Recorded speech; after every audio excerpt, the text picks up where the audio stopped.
Okay, we're live. Welcome everyone to this week's edition of Fights Unwrapped. To the left of me is my co-host Alec Carr. Alec Carr, we always do this before every show, but if you have anything you want to plug in, this is your chance to do so. Yeah, as always, you guys can follow me at AlecTDCarr on Twitter. It's my personal account. I've been throwing some real off the wall stuff about the Eagles recently. It's been kind of crazy. Um, and then you can also follow me at Fourth and 26 Sports, where we're retweeting headlines, giving opinions about all things sports, not just Philadelphia anymore. There's some great MMA and UFC stuff coming out of there now. Just a whole bunch of content coming out of there. And then also I will be hopping on Hoops Unwrapped whenever I can find the time in my busy schedule. As Monique knows, I work about 65 hours a week, plus do all this fun stuff on the side. Um, and then, as always, like we always say, you can follow all of us at the Unwrapped Sports Network, and follow Fights Unwrapped as well, because if you need anything fights, you should be following Fights Unwrapped. That's right. Good job, Alec Carr. All right, so we're gonna first, before we get into our headlines, we're gonna talk about our sponsors real quickly. So I can't wait to see Carlos Condit back in the octagon. I know you can't either, but he is a huge proponent of RxHemp.com. You know, it's basically some of the most premium CBD products out there. Icy hot creams for those who are recovering, who need anything because they're training, they have injuries or anything like that. You can use a promo code RXM-USN to get 10% off your order if you order today. So that's number one. Number two is that I'll be betting on this card, no doubt. It has some really great fights, actually. And what I use to bet is mybookie.ag. And you can use our promo code USN100 for 100% sign up bonus. That's right, they'll double up your deposit if you sign up today and get your betting on. All right. So first headline we're going to talk about is something that Alex Carter was very, very excited about. He brought it up to my attention. Henry Cejudo apparently wants back in the game. What the hell? We were waiting for this to happen, Alec Carr, for a long time, since we talked about Biggie being the flyweight champion of the world, right? And like talking about the bantamweight champion as well. So, since you brought it up, I want to know your thoughts first on this topic. Yeah, to take all the outside the octagon shit out of it, I mean, the guy's obviously got some clear problems. He says some off the wall shit, like about fighting women and stepping in the octagon with Amanda Nunes and stuff like that. I don't really care about that. All I care about is Cejudo wants back. He is one of the most entertaining fighters in UFC history, and he said line them all up. Mm-hmm. 125, 135. He wants all of them. He wants Biggie. He wants Jan, and he wants Volkanovski. I say let's do it. Let's go for it. I know Biggie's supposed to fight, do the rematch before, but fuck it. I'd much rather Right. see Cejudo versus Biggie. You know what I mean? Like that's the fight that needs to happen. Um, I think the Jan fight would be great. I think that's a spectacular matchup. I think Cejudo actually struggles in that fight. I don't know if I could pick him to win because I honestly think Jan is that good. Now Jan has to beat Sterling first, of course. Um, and then Volkanovski, I think he tools Volkanovski. I think people have forgotten about how good Henry Cejudo is. This is a guy that can stand up with anybody. Not anybody. Let's talk about the three divisions he was champion. He can stand up with all those people, and he can out wrestle most of them. So this guy's just a beast. If he wants back in, I think Dana White should jump at the opportunity. That's three super fights right off the bat. You don't even have to worry about getting him a warm up fight. Just throw him in there. Um, I think it's great. Apparently, Dominic Cruz came out and said that Dana White doesn't believe that Cejudo actually wants back, or Cejudo or they're laughing at him or something. They don't want him back, which I think is the stupidest thing I've ever heard. I think that's Dominic Cruz being a little bit bitter about Cejudo, showing his petty side, because Cejudo is just a beast.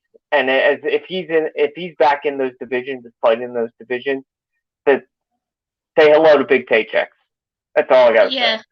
Yeah, no, that's so weird that Dominic Cruz was saying that. Just like I figured he'd be a little bit bitter just because like he didn't get that warm entrance that Cejudo's getting. A lot of people want Cejudo back, and not many people they're not really talking about Dominic Cruz anymore. So I mean that's probably why he's a little bit bitter. And in terms of the matchups, I think that Henry Cejudo versus Peter Yan would be fun. Figgy would be fun. I do want to see the rematch between Brandon Moreno and Figgy. I'm not gonna lie, I still really want to see that rematch. But at the same time, I would love to see Peter Yan versus Henry Cejudo. I have not forgotten how good he is.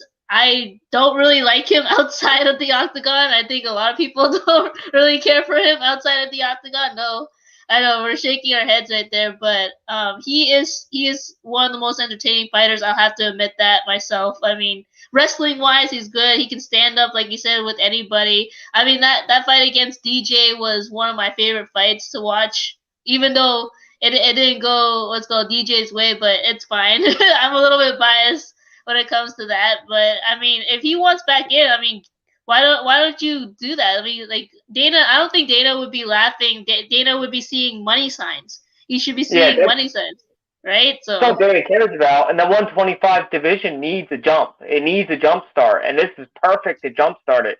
I want to see the Moreno rematch too, between him and Figgy. But I mean, talk about bringing some excitement into that division that's been desperate for it since Cejudo left. Mm-hmm.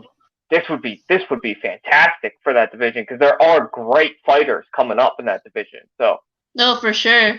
So speaking of which, one person who's a little bit bitter, and we can talk about him as well, is TJ. He actually wants the rematch between him and Cejudo. I don't know if you know this, Alikar, but during my research, I was looking at different articles saying that TJ's interested in a Cejudo rematch, and Cejudo's like, I'm a better fighter than him for sure. So, and TJ is, I think he's technically back in. He's technically back in from his suspension, and he's looking for a good fight. And I don't blame him, for wanting a Cejudo rematch. I mean, that's number one. That's going to create a lot of buzz. Number two, obviously, I think that Cejudo beats TJ, in my opinion, in so many aspects. Even though TJ can wrestle, TJ can stand up against a lot of fighters, but not like at Cejudo's level. Cejudo's level is just like ridiculously high, like stinking high, like for me to talk about. So, what do you think about TJ saying that he wants in on a Cejudo rematch? First of all, TJ said something like Cejudo got lucky in the first fight. That's stupid. It is like just stupid. Cejudo tooled you, TJ. I mean, he outclassed you. He just beat you. TJ has cleared. I think it's his USDA suspension. USADA suspension. Yeah. So he's allowed to be drug tested again. To be honest, I don't have a lot of interest in TJ coming back. I don't care about him. This is a guy that cheated. This is a guy that got caught cheating after apparently years of cheating. I mean, his own fight camp came out and said how long he's been doing this for, that this is not like something new he's been doing. This is something he's been doing for a long time. I think the only fight to make is either TJ Cody or TJ Cejudo. And we all know TJ can whoop Cody's ass because Cody hates the guy, and whenever I hate those fights were so annoying because Cody was winning. He's too emotional. He's such an emotional fighter. He's too emotional, man. He's too emotional because he hates the guy. That's the problem with Cody. He just wants to kill TJ. But Cejudo, I mean, cool. Be interested in its rematch. I would want to know what weight class it would be at. I think Cejudo's only interested in coming back for championship fights, as he should be. He's the triple champ. He's a triple C. So why the fuck would he come back for anything less? He's not going to come back for a warm-up fight. That's just not in his nature. So I don't know if it happens. If it does, Cejudo wins just like he did the first time. That's right, yeah. Especially since TJ's not doping anymore. You know what I mean? I know, exactly. He doesn't have that on his side either. So, all right, we'll move on to the last headline before we start on to our fight preview. This just got announced. Valentina Shevchenko got a new opponent for the flyweight belt. That's right, and I predicted this. I think we both predicted there was a name in there that should be called out, and this name is Jessica Andrade. So I mean, I'm really fascinated actually. Even though a lot of people are saying, "Oh, Valentina got another win," I agree too. I think she gets another win as well. Like when it comes to this matchup, I mean, just because she's just so damn good, and she's so good using her reach and her like Muay Thai or kickboxing is amazing. I mean, I don't know how Jessica Andrade is gonna pull this one off. I mean, he's probably gonna have to get, and like trade with her in the pocket, which is not smart because it's Valentina Shevchenko. She hits really hard. Okay, fine. I don't see a game plan where Valentina does not come out the winner. I mean, like last time, when she faced Jennifer Maia, the only time that she ever struggled was on the ground, and Andrade, I don't think is gonna put her on the ground. That's for sure. So, what do you think about this matchup? I mean, it's exciting. Finally we get a new opponent for Valentina, and rightfully so. But what do you think about this matchup, Alikar? Yeah, it was you that predicted the fight. I agreed with it, so I'll take secondary credit if you want to give it to me. But it was you who predicted the fight. I mean, it's still really one of the only fights you can make for Valentina Shevchenko. I don't know who else you would match her up with. There was one name that comes to mind, but I'll talk about that in a little bit. I think this is a good fight. It's going to be entertaining. Andrade has that puncher's chance. She's got that power because I don't think she will take it down to the ground either. I don't think she'll really get a chance against Shevchenko just because of like you mentioned, her reach. She's so good at using her reach, keeping people away with those leg kicks, keeping people away with that jab. Her striking footwork is so good. It's the bar in not even just women's fighting, in all of fighting. Her footwork is absolutely incredible. The way she moves her back foot when she throws that jab out and keeps moving. She looks like a boxer out there sometimes. It's so smooth. Andrade, I'm sorry. I like watching you too. But just to be honest, I don't really think you stand a chance. I don't think most people stand a chance against Shevchenko. I think she's one of a kind.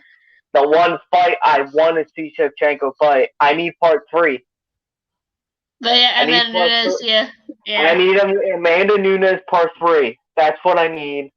The last fight was a close decision, a split decision fight, where Shevchenko's 0-2 against Amanda Nunes. But that's the only fight that excites me for her. You know what I mean? Like Shevchenko, like until then, I think she just mows through anybody else. I just think she wins. I just think she beats everybody. I agree. How would you feel about a part 3? I mean, I want one, but look at they're both having new opponents, for their belt. It's not like it's gonna come anytime soon. That's for sure. I just think that I want a part 3. I don't know if Dana wants a part 3 because so far it looks like he's been matching them up. But here's the thing: after Andrade, after Megan Anderson, who the hell else? Who the fuck else is gonna face them? Seriously, right? And maybe Shevchenko just retires. Maybe she puts 3 more fights under her belt, 3 more defenses, and just calls it calls it. I mean, or maybe hell of a Amanda Nunes career. retire. What if both of them retire at the same time? Imagine that. Imagine that. I can say that. And the other thing is, why the hell would Amanda Nunes take the fight? She doesn't need to. She's 2-0. She's beaten her twice. There's no reason to. I mean, I don't think Amanda Nunes does not strike me as somebody who's afraid of anybody, afraid to fight anybody. But why put her I mean, we talk about this in the chat all the time. Fighters putting their reputation and their legacy on the line. Mm-hmm. Why give Shevchenko the world class striker another chance at beating you and thus tarnishing your legacy if you're Amanda Nunes? Because right now, in my opinion, these are the two best women UFC fighters of all time. I would love to see them fight one more time. I don't know if it will happen, but I'm definitely excited for Shevchenko versus Andrade. For sure. I'm excited too. That's going to be on April 24th, people, if you don't know that already. And now, since we are done our headlines, we're going to move on to our UFC Vegas 20 fight preview. Let me just share our screen right here to the UFC bouts. All right. So, let's see. What's the first one? It's Alex Caracas versus Kevin Kroom. I can't believe I remembered that. But let's see. Let's go. Alex Caracas has a lot of experience for me, and Kevin Kroom does not. Like when it comes to UFC fights, that's the only reason why I'm choosing him. Firstly, when it comes to this fight, what do you think about it, Alex Carr? Who are you choosing in this fight? I don't know. I don't even know if this fight's going to make the main card. Because, to be honest with you, this fight doesn't do anything for me. There's three fights on the prelims that I'm more interested in. That's right. Yeah, I totally forgot we were supposed to mention that. That's for sure. Yeah, we can go back with it, but I'm actually going to pick Kevin Kroom. I love Bruce Leroy. Going back, I watched his tough elimination fight today when he came out in the Bruce Lee attire and the yellow with the black stripe down the side. He's definitely an entertaining fighter. He's very, he is the epitome of inconsistent. And Kevin Kroom, not well experienced, he's a pretty good fighter. He's got good wrestling. He's got good ground game. I'm just gonna pick him off of just because I can't pick him. I can't pick Bruce Leroy because of the inconsistency there. That's fair. But I do think Kevin Kroom's gonna come away with a victory. Okay, so I don't know what happened because before Angela Hill and Ashley Yoder were actually in the main card. Now they're being bumped down to prelims, which here's the thing. 4 of these fights, in my opinion, should be in the main card. Okay, I don't know why they scratched Angela Hill. I don't know why Alexander Hernandez, that fight is not on the main card as well against Thiago Moises. I don't know why Alonzo Minifield and William Knight is not on there. Especially since William Knight is from the Contender Series, right? Yeah, you would think they would highlight him. And obviously Alex Oliveira. Right. Veteran, With, he has a late replacement Russian fighter who's 8-0, so now it kind of does make sense to keep it on the prelim. So, I mean, you got the Brazilian Cowboy, you put him on the main card. I mean, the guy puts on a show every time it goes out, win or lose. Yeah, I agree. And we've seen it, of late. I think Dana's intentionally, I think this is part of the, illegal streaming, part of the, trying to keep everything within UFC. He's keeping things under wraps. I don't think Kevin Kroom is going to stay on the main card. I just don't. I think he'll get bumped down. I think, William Knight and Alonzo Minifield, even though Manifield's coming off a loss, that's a huge fight. I mean, that William Knight's coming off He won the Contender Series, and then he won his first fight in his UFC debut. Alonzo Manifesto, though, losing against, Devin Clark and Owen St. Preux. Boy, did he ever lose that fight. Yeah. I don't know if you remember that knockout. Yeah. He's still a really good fighter. He got caught in that. So it just blows my mind that fight in particular is not on the main card. Yeah, what blows my mind is that Alexander Hernandez fight. For some reason, for someone who came off an amazing victory the last time around, why he's not in the main card, and he's an up and coming fighter in 155 pounds. I mean, as much as I don't care for him personally, but I'm just saying you have to look at it objectively, and objectively he's one of your biggest prospects, and he should be in the main card. And maybe he will be. Maybe he will be bumped up to the main card. You never know, right?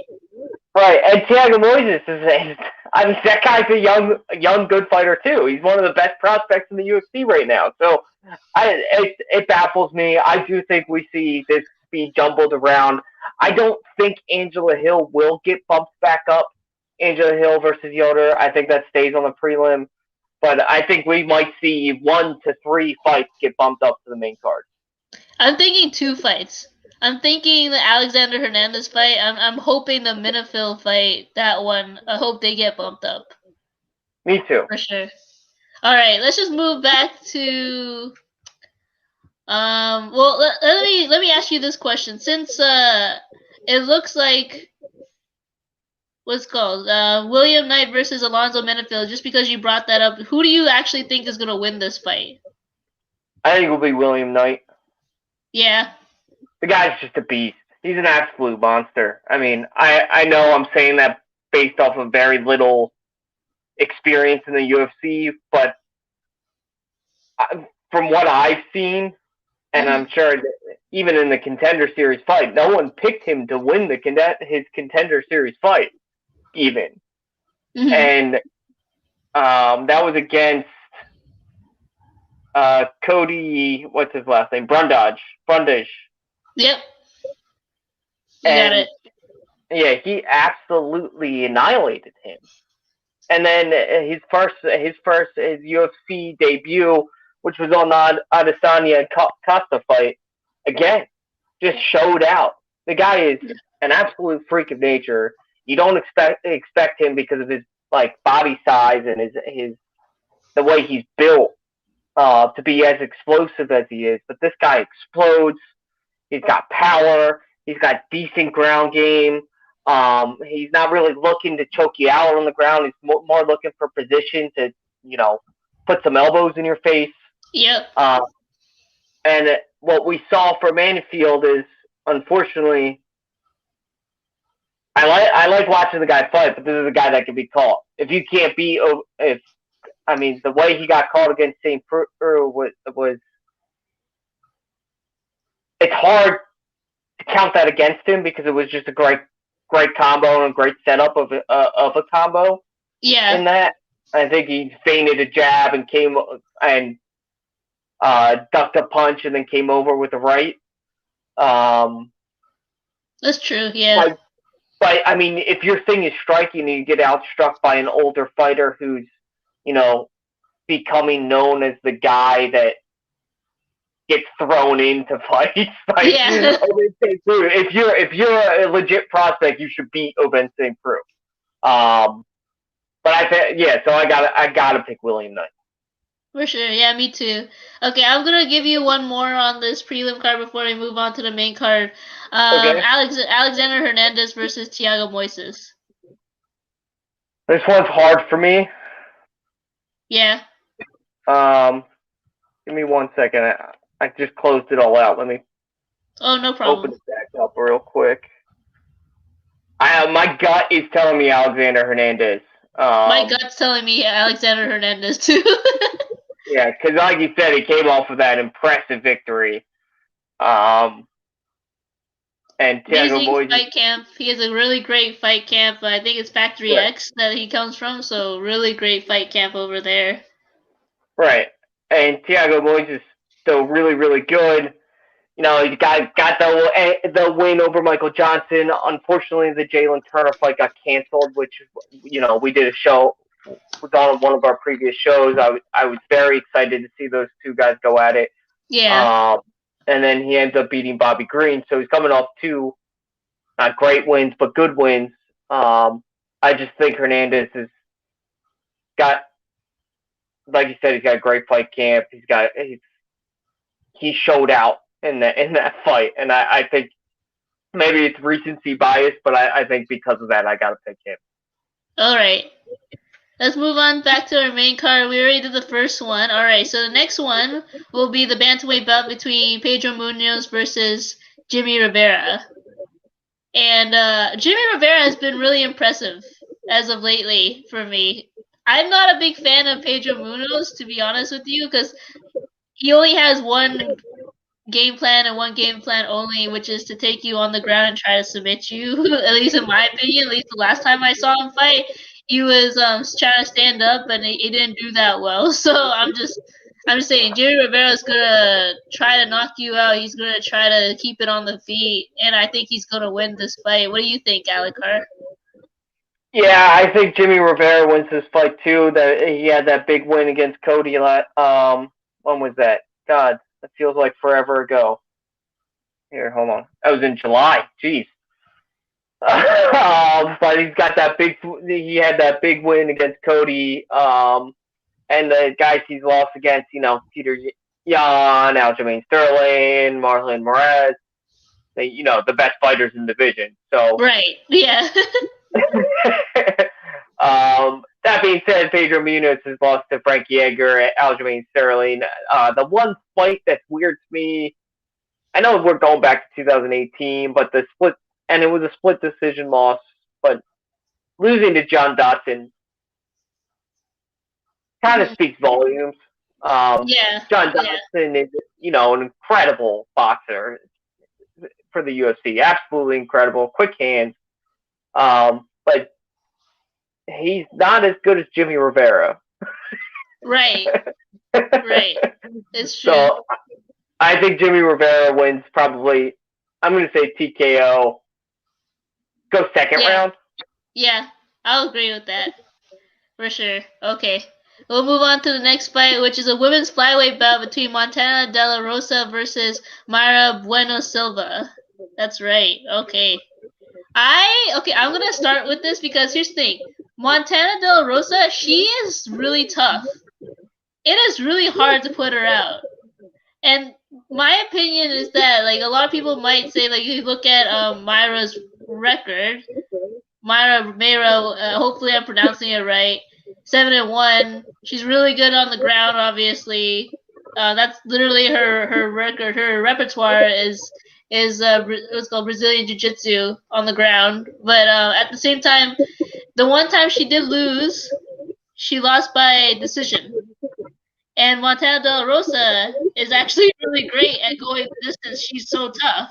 So for me, this is really hard to pick because as much as I would love to pick the girl that is really great on the ground, there's a girl that, like, literally is made for the distance fights. Like, she is really hard to put out. So in my opinion, I'm leaning towards Montana. I'm not gonna lie, just because, like, she's a tough fighter, and it's gonna be really tough for her for anybody to do that. And her striking has gotten a lot better in the recent fight. So I don't know. I'm definitely leaning towards Montana, but this is a hard one for me to pick. What about you, Alikar?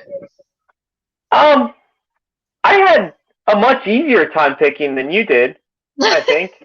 Yeah. I'm picking Montana too. I just honestly think she's a better fighter. I think this will go to decision, and like you said, she's tough. She's tough as hell. They're both good on the ground. I think because of that, you're gonna see this. I mean, when that happens, you can start seeing. I mean, we've seen it in recent history where two people on the ground end up standing up the entire 3 rounds, right? Right? Because neither of them wants to go to the ground, or neither of them can actually get the other person to the ground, so they end up standing up. And then I think it comes out to, because neither are, elite stand-up fighter. So I think it comes out to who can be the toughest and who can show out the most. And I think I think Montana De La Rosa is the toughest, and I think she will show out the most. There you go. All right. So that was easier for you than it was for me. All right. So then we have our co-main event, a light heavyweight bout between Nikola Krylov versus Magomed. I'm not even going to try to pronounce this. And Kalev. It's just Magomed. Magomed and Kalev. So that's the best I can do. I mean, yo, how can you not pick Magomed after that victory? You remember I told you he was gonna win that fight, and then he won. Well, I think it was like a head kick TKO or something like that. It was amazing. Oh my gosh, how can you not pick him after that? How can you, like, seriously? I mean, no offense to the Krylov, but I'm just saying, just how can you not pick him after that? He's just so sharp. His stand-up game is amazing. You know, I don't see anything wrong with him, like, personally.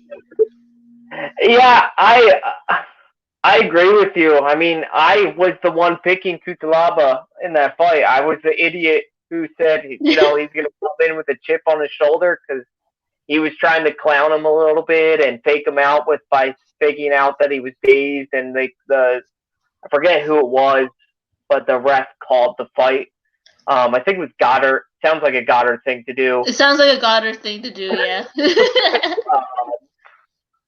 So and you know, sure enough, 4 minutes. I'm looking at it right now. 4 minutes and 19 seconds into the first round, Magomed proved me wrong, and he proved me wrong the entire round. He pieced him apart, absolutely destroyed him. It wasn't, you know, you talked about it the way you did, and I think even that was downplaying it.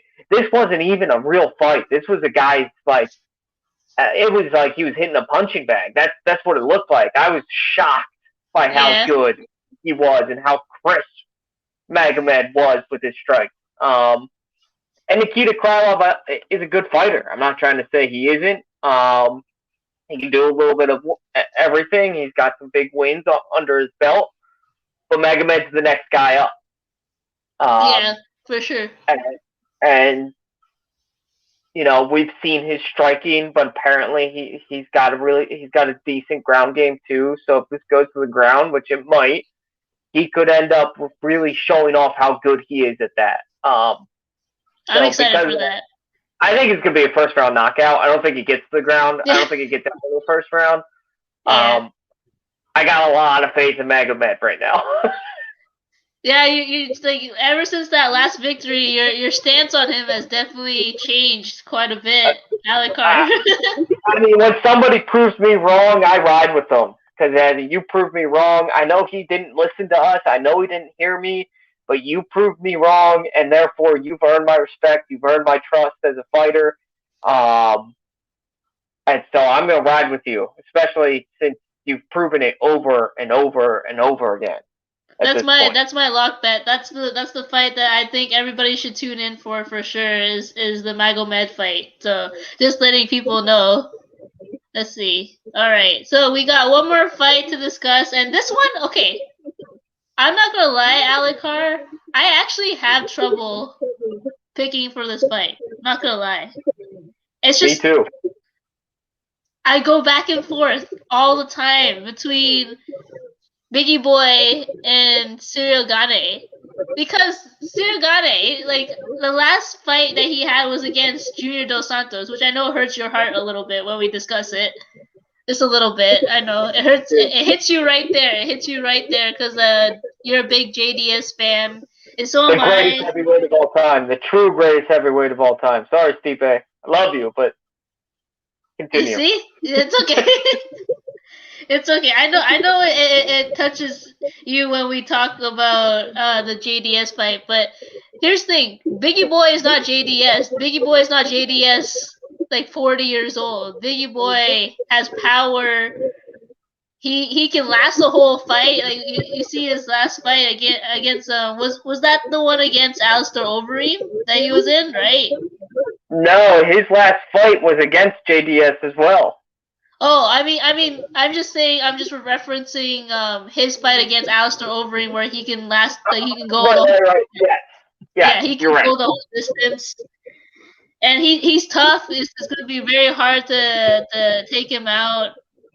Oh man, I'm leaning towards Biggie Boy. I don't know why. It's just because he can last the whole distance. It's really hard to take him out. If Alistair Overeem couldn't take him out, it's really hard for, I think, Cyril Gane to take him out. Cyril Gane, it's just his repertoire of fighters. Like, people that their chins are not the same. Like, JDS's chin is not the same as it was before. And he hasn't faced someone as tough as Biggie Boy.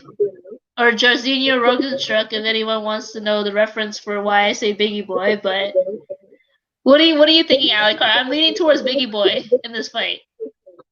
I'm so torn, and it sounds ridiculous because I think Rosenstruck's so good. I think he is I think he deserves a title shot at some point. I think he'll get the title shot at some point. Um, I wish this fight was 5 rounds. Right. That's what I wish. That's what I really wish. Because all I've heard about Cyril Gane is that he can go. That his conditioning is tops in the heavyweight division. That he can go 5 rounds and he could go 10 rounds if it was a thing. And I really want to see that. I want to see him in a 5 round fight. The thing that tears me is that we have not been able. Well, not been able. We just haven't seen Gane's wrestling. Right. His ground games, which is incredible, by the way. We haven't seen it in the UFC because he hasn't had to use it yet in the UFC. Which, I know, he fought, Dontel Maez, Rafael. I mean, his 1, 2, 3, 4 UFC fights are nothing to brag about. JDS is a big win. I don't care how old he is, how out of prime he is. It's a big win no matter what. JDS, yeah. It's a huge name, and even though he's on a losing streak, go look at who those guys he lost against are. They're all top flight fighters. Gane absolutely destroyed Tanner Boser, who was, deemed as one of the next guys up and got proven wrong. If this goes to the ground, I don't know if Rosenstruck is good enough on the ground to get this to where he needs it to be. Right. If it goes to the ground. If it goes to the ground. Right, because Rosenstruck's got great takedown defense, and he's got that power that scares the shit out of heavyweights to try to take you down. Yeah. Look what happened in the Derek Lewis fight. Exactly. You get punched in the face, and you go night. Yeah. Like, apparently Gane's got this incredible wrestling game. I'm excited for this fight. If I'm forced to pick, I'm picking Rosenstruck. Yes. Okay. I'm picking Rosenstruck, and I think it's, he catches the young, inexperienced fighter and knocks him out. I think that's how he wins. I don't know if he wins this fight if it goes the distance, because I think Gane will win on points on the ground. I think if it goes to the distance, it's because Gane is showing off his wrestling. Right. I mean, I don't know. I honestly don't. I can't see it going to the ground just because, like, Rosenstruck's, defense is pretty good, and he has massive power, knockout power, which I can't see him not knocking out Cyril Gane. And no offense to Cyril Gane, it's just like his reputation, not his reputation, sorry, his repertoire of fighters. They don't impress me as much. Like, okay, fine, the JDS one definitely impressed me, obviously. But at the same time, Rosenstruck has fought the best of the best.